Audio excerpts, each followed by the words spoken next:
Hi అండి, నేను మీ Vahini. Welcome to our channel Tarak Vahini TET and DSC. ఈ ఛానల్లో ప్రతిరోజు కూడా ఏపీ టెట్ డిఎస్సి సిలబస్ పై వీడియో క్లాసెస్ అనేవి ఫ్రీగా ఉంటాయి.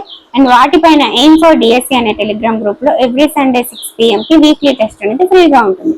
ఇంకా ఎవరైనా ఛానల్ ని సబ్స్క్రైబ్ చేసుకోకపోతే వెంటనే సబ్స్క్రైబ్ చేసుకోండి. మనం ప్రతి సబ్జెక్ట్ మీద ఆల్రెడీ చాలా వరకు క్లాసెస్ అనేవి చెప్పేసాము. పిఐఈకి సంబంధించి ఫస్ట్ చాప్టర్ కంప్లీట్ చేసుకున్నాము.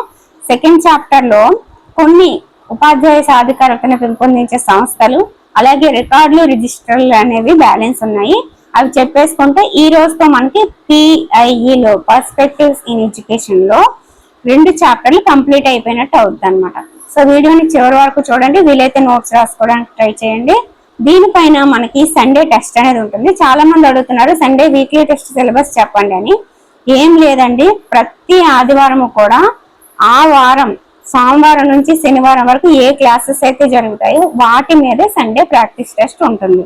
అండ్ కరెంట్ అఫైర్ కి సంబంధించి మనం నవంబర్ నుంచి చెప్తున్నాము. నవంబర్, డిసెంబర్ ఆల్రెడీ టెస్ట్ పెట్టేశాను కాబట్టి ఈ సండే జాన్యువల్ సిలబస్ ఉంటది అనమాట. కరెంట్ అఫైర్ జాన్యువల్ మంత్ మొత్తం కరెంట్ అఫైర్, ఈ వీక్ మొత్తం చెప్తున్న క్లాసెస్ మీద సండే టెస్ట్ ఉంటుంది అంతే. ఓకేనా? సో సెకండ్ చాప్టర్ కి సంబంధించి మొత్తం ఇందులో వివరంగా ఉందండి. ఏఐసిటిఏ కావచ్చు, తర్వాత ఎస్ఆర్సి అని, ఎంఆర్సి అని, డైట్ అని, స్కూల్ కాంప్లెక్స్ అని, ఐఏఎస్సి అని, తర్వాత పీమోస్ట్, ఎన్యూఈపిఏ, తర్వాత ఈఎఫ్ఎల్యు, ప్రతిదీ కూడా అంటే అది ఎప్పుడు వచ్చింది, ఎలా వచ్చింది, ఎవరి వల్ల వచ్చింది, అది చేసే పనులు ఏంటి, దానికి స్వయం ప్రతిపత్తి ఎప్పుడు వచ్చింది, ఇలా ప్రతిదీ కూడా వివరంగా రాయడం జరిగింది. అలాగే రికార్డులు, రిజిస్టర్లు చివరి వరకు చూస్తేనే మీకు విషయం అర్థమవుతుందండి. ఓకేనా? ఒక్కసారికి రాదనమాట. నేనైతే ఈ రికార్డులు, రిజిస్టర్లు కావచ్చు, మెయిన్ గా సంస్థలు, ఈ సంస్థల కోసం అయితే ఒకేసారిగా నాకైతే రాలేదు. ఫస్ట్ మొత్తం అన్ని చూసాను, వివరంగా రాసుకున్నాను. ఆ రాసుకున్నది మళ్ళీ షార్ట్ నోట్స్, అంటే ఒకటి ఉంటే అది ఎప్పుడు వచ్చింది, దాని ముఖ్య విధి ఏంటి, ప్రధాన కేంద్రం ఎక్కడ ఉంది, ఆ 3 విషయాలు దీనికి సంబంధించి ఇలా షార్ట్ నోట్స్ పెట్టుకొని ప్రతిరోజు కూడా నెల రోజులు చూశాను. ప్రతిరోజు కూడా రోజుకు 5 నిమిషాలు 10 నిమిషాలు చూస్తూనే ఉన్నాను. అప్పుడే బ్రెయిన్ లోకి వెళ్ళింది. ఎందుకంటే ఇవి అంత తొందరగా వెళ్ళవు కాబట్టి ప్రతిరోజు చూడాల్సిన అంశాలు ఏంటంటే ఇలాంటి సంస్థలు, మనకి ఫస్ట్ చాప్టర్ లో కమిషన్లు, కమిటీలు, ఇవన్నీ కూడా డైలీ చూస్తుంటేనే గుర్తుంటాయి అనమాట. ఒక్కసారి చదివిస్తే గుర్తురావు. రోజంతా కూర్చొని చదివిస్తాను, ఇంకో నెల రోజులు వదిలేస్తానంటే మర్చిపోతారు. కాబట్టి బాగా గుర్తుండే వరకు డైలీ చూస్తూ ఉండాలన్నమాట. ఓకే? సో ఇంతకు ముందు మనం ఆల్రెడీ చాలా సంస్థలు అనేవి డిస్కస్ చేసుకున్నాము. CIET, SIET, CCRT, NCTE, NCERT ఇవన్నీ కూడా. సో ఈ రోజు రిమైనింగ్ సంస్థలు అనేవి చెప్పుకుంటూ రికార్డులు, రిజిస్టర్లు కూడా చెప్పేస్తే ఈ చాప్టర్ క్లోజ్ అయిపోతుంది. ఏఐసిటిఈ అఖిల భారత సాంకేతిక విద్యా మండలి అని తెలుగులో అంటారండి. All India council of technical education అన్నమాట.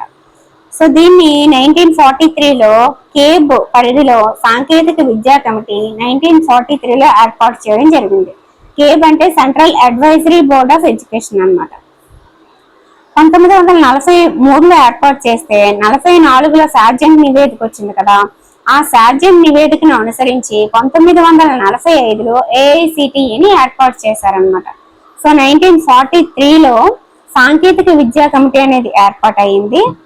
ఆ సాంకేతిక విద్యా కమిటీ ఏదైతే ఉందో దాన్ని 1945లో ఏఐసిటిఈ అఖిల భారత సాంకేతిక విద్యా మండలి అనేది 1945లో ఏర్పాటైందని గుర్తుపెట్టుకోండి. కేబ్ పరిధిలో ఏర్పాటైంది ఎప్పుడు అంటే 1943. ఏఐసిటిఈ ఎప్పుడంటే 1945. దేనిని అనుసరించి అంటే సార్జెంట్ నివేదికను అనుసరించి.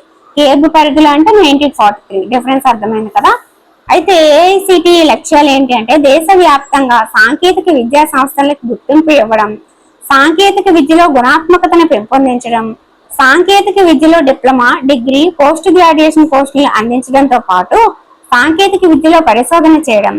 భారత సాంకేతిక విద్యా మండలి 1987లో ఏఐసిటిఈ చట్టాన్ని రూపొందించి పార్లమెంట్ లో ప్రవేశపెట్టి ఆమోదించడం జరిగింది. సో ఏఐసిటిఈ చట్టాన్ని మార్చి 28, 1988 సంవత్సరం నుంచి అమల్లోకి తీసుకొచ్చారు. ఏఐసిటిఈ చట్టం అనేది 1988, ఏఐసిటిఈ ఏర్పాటు సార్జెంట్ నివేదికను అనుసరించి అంటే 1945, మామూలుగా సాంకేతిక విద్యా కమిటీ కేబ్ పరిధిలో అంటే 1943. దాని లక్ష్యాలు వచ్చేసి ఇవి అనమాట. ఓకేనా? అర్థమైంది కదా టోటల్ గా ఏఐసిటిఈ. ఓకే, అఖిల భారత సాంకేతిక విద్యా మండలి. నెక్స్ట్ పండిట్ సుందర్లాల్ శర్మ కేంద్రీయ వృత్తి విద్యా సంస్థ అండి PFSCIVE. NCERTలోని వృత్తి విద్యా విభాగం ఏదైతే ఉందో దాన్ని 1992లో పండిట్ సుందర్లాల్ శర్మ కేంద్రీయ వృత్తి విద్యా సంస్థగా స్థాపించారనమాట. దీని ప్రధాన కేంద్రం భోపాల్లో ఉంది. యునెస్కో ప్రతిపాదించిన అంతర్జాతీయ సాంకేతిక వృత్తి విద్యా ప్రాజెక్టు కేంద్రంగా ఇది పనిచేస్తుంది అన్నమాట. దీని విధులు ఏంటంటే ఉపాధ్యాయులకి వృత్తిపూర్వక విద్య అండ్ ఉన్నత ఉపాధ్యాయులకి పునశ్చరణ తరగతులు నిర్వహించడం, మూల్యాంకన అంశాలపై ఉపాధ్యాయ తరదీపలను రూపొందించడం దీని విధులు అన్నమాట. Next SRC state resource centre అన్నమాట. ఇది 1978-79 ప్రాంతాల్లో ప్రారంభమైంది. ఇది కేంద్ర ప్రభుత్వ జాతీయ సాక్షరతా మిషన్ నిధులతో నిర్వహించబడుతుంది అన్నమాట. వయోజన విద్య, స్త్రీ విద్య, అనియత విద్య కోసం అలాగే సంపూర్ణ అక్షరాస్యత కార్యక్రమాల్ని ఈ SRC రూపొందిస్తుంది. SRC అనేది ఎవరి నిధులతో నిర్వహించబడుతుంది అని అడిగితే కేంద్ర ప్రభుత్వ జాతీయ సాక్షరతా మిషన్ నిధులతో నిర్వహించబడుతుంది. Okay, state resource centre. Next MRC mandal resource centre, మండల విద్యా వనరుల కేంద్రం అంటారు. SSA పథకంలో భాగంగా 2003-04లో ఈ MRCని ప్రారంభించారనమాట. చూసారా తేడా గమనించాలి. SRC అనేది సాక్షరతా మిషన్, MRC అనేది SSA. ఓకే, అది 1978-79, ఇది 2003-04 MRC. ఇవి MEOల ఆధ్వర్యంలో నడుస్తాయి అన్నమాట. MRCలు అనేవి మండల స్థాయి విద్యా వ్యవహారాల సమాచారం అంతా కూడా ఈ కేంద్రంలో లభిస్తుంది. Next diet district institute of education and training. జాతీయ స్థాయిలో NCERT, రాష్ట్ర స్థాయిలో SCERT మాదిరిగా జిల్లా స్థాయిలో డైట్లు అనేవి ఉంటాయన్నమాట. 1989-90 విద్యా సంవత్సరం నుండి వీటిని ప్రారంభించారు. NPE 1986, POA 1992 సిఫార్సుల మేరకు జిల్లాకు ఒక సంస్థ స్థాపించబడింది. ఇవి చేసే కార్యక్రమాలు ఏంటంటే విద్యా వ్యవస్థలో నూతనంగా ప్రారంభించిన పథకాల మీద ఉపాధ్యాయులకు అవగాహన కల్పిస్తాయి. అలాగే ప్రాథమిక స్థాయిలో ఉన్న టీచర్స్ కి జిల్లా స్థాయిలో వృత్తిపూర్వక మరియు వృత్యంతర శిక్షణా కార్యక్రమాలు నిర్వహిస్తాయి అన్నమాట. స్కూల్ కాంప్లెక్స్ వీటిని 2007లో ఏర్పాటు చేశారు. స్కూల్ కాంప్లెక్స్ చైర్మన్ గా ఉన్నత పాఠశాల ప్రధానోపాధ్యాయులు ఉంటారు. స్కూల్ కాంప్లెక్స్ సెక్రటరీగా సీనియర్ ఉపాధ్యాయులు ఉంటారు. స్కూల్ కాంప్లెక్స్ అంటే నెలకి ఒకసారి సమావేశాలు నిర్వహిస్తారనమాట. బోధనలో ఎదురయ్యే సమస్యల్ని ఇక్కడ చర్చించి ఉపాధ్యాయులు అందరూ కూడా చర్చించుకొని పరిష్కరించుకోవచ్చు. ప్రణాళిక కేంద్రంగా, వనరుల కేంద్రంగా ఈ స్కూల్ కాంప్లెక్స్ అనేది పనిచేస్తుంది. ఎప్పుడు అంటే 2007లో ఏర్పాటు చేశారు. Next IASE institutes of advanced studies in education అన్నమాట. వీటిని 1987-88లో స్థాపించారు. ఇవి దేశవ్యాప్తంగా 38 ఉన్నాయి. ఇవి 10వ పంచవర్ష ప్రణాళికలో భాగంగా 2002-07లో ఏర్పాటయ్యాయి అన్నమాట. ఈ 38 కూడా. అయితే మన రాష్ట్రంలో ఎన్ని ఉన్నాయి అంటే 4 IASEలు ఉన్నాయి. ఉపాధ్యాయ విద్య పునర్నిర్మాణానికి, పునర్వ్యవస్థీకరణకి, మౌలిక వస్తువులతో విద్యా విషయకంగా, సాంకేతికంగా వనరులు కలిగిన కొన్ని సెకండరీ ఉపాధ్యాయ విద్యా సంస్థల్ని IASEలుగా ఉన్నతీకరించారన్నమాట. అలాగే CTE colleges of teacher education వీటిని కూడా 10వ పంచవర్ష ప్రణాళికలో భాగంగానే వచ్చాయి.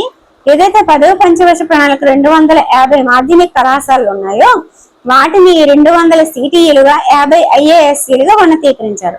అందులో మన రాష్ట్ర ప్రభుత్వ ఆధీనంలో 8 CTEలు పనిచేస్తున్నాయి అన్నమాట. 4 IASEలు, 8 CTEలు మన రాష్ట్ర ప్రభుత్వ ఆధీనంలో పనిచేస్తున్నాయి. ఇది ఎక్కడి నుంచి వచ్చాయంటే 250 మాధ్యమిక కళాశాలని 200 CTEలుగా, 50 IASEలుగా ఉన్నతీకరించారు. ఏ పంచవర్ష ప్రణాళిక అంటే 10వ పంచవర్ష ప్రణాళిక. ఎందుకోసము అంటే ఉపాధ్యాయ విద్యా పునర్నిర్మాణం, పునర్వ్యవస్థీకరణ కోసం అన్నమాట.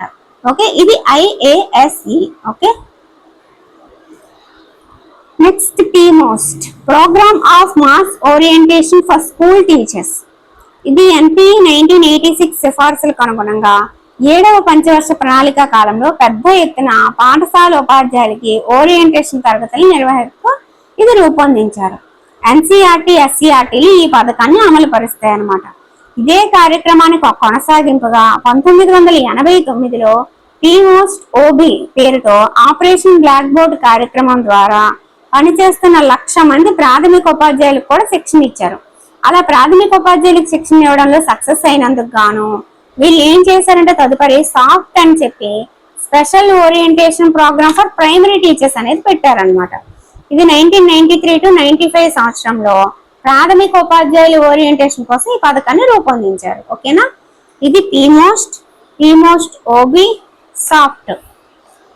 Next NAEPA, the national university of educational planning and administration. దీనిని జాతీయ విద్యా ప్రణాళిక మరియు నిర్వహణ విశ్వవిద్యాలయం అని అంటారు. ఇది 1962లో స్థాపించారు. AIEPAగా 1965లో మార్చారు. AIEPA అంటే Asian institute of educational planning and administration అన్నమాట. ఆ తర్వాత 1979లో NIEPAగా మార్చారనమాట, అంటే national institute of educational planning and administration. ఆ తర్వాత 2006లో NUEPAగా మారింది. ఇది ఒక అంతర్జాతీయ సంస్థ. 2006లో యూనివర్సిటీ హోదాను పొందింది. మీకు డైరెక్ట్ గా NUEPAగా ఆ సంస్థ ఎప్పుడు మారిందంటే 2006 అని పెట్టియండి. ఓకే, NIEPA అనేది 1979, అలా కాకుండా AIEPA అంటే 1965, ఇలా గుర్తుపెట్టుకోండి. మీరు ఎక్కువగా గుర్తుపెట్టుకోవాల్సింది 2006. దీని విధులు ఏంటంటే భారత ప్రభుత్వానికి ప్రణాళికలలో సలహాదారుగా వ్యవహరించడం, రాష్ట్ర విద్యా యాజమాన్యానికి పరిపాలకులకి సలహాలు ఇస్తుంది అనమాట. అలాగే MPhil, PhD డిగ్రీలను కూడా నిర్వహిస్తుంది. UGC, యునెస్కో సహాయంతో ఓరియంటేషన్ కోర్సులను కూడా నిర్వహిస్తుంది. ఇది మన NUEPA కోసం. ఇప్పుడు EFLU, English and foreign languages university అన్నమాట. ఇంగ్లీష్ మరియు విదేశీ భాషల కేంద్ర సంస్థ అని దీనిని అంటారు. దీనిని 1958లో CIEగా ఏర్పాటు చేశారు, అంటే సెంట్రల్ ఇన్స్టిట్యూట్ ఆఫ్ ఇంగ్లీష్ గా ఏర్పాటు చేశారు. దీన్ని 1973 జూలైలో CIEFLగా మార్చారు. ఆ తర్వాత 2006లో EFLUగా మారింది. యూనివర్సిటీ హోదా ఎప్పుడు పొందిందంటే 2007లో. దీనికి చిన్న డిఫరెన్స్ ఏంటంటే NUEPA 2006లో NUEPAగా మారింది. అలాగే EFLU కూడా 2006లోనే మారింది. దీనికి 2006లోనే యూనివర్సిటీ హోదా వచ్చింది.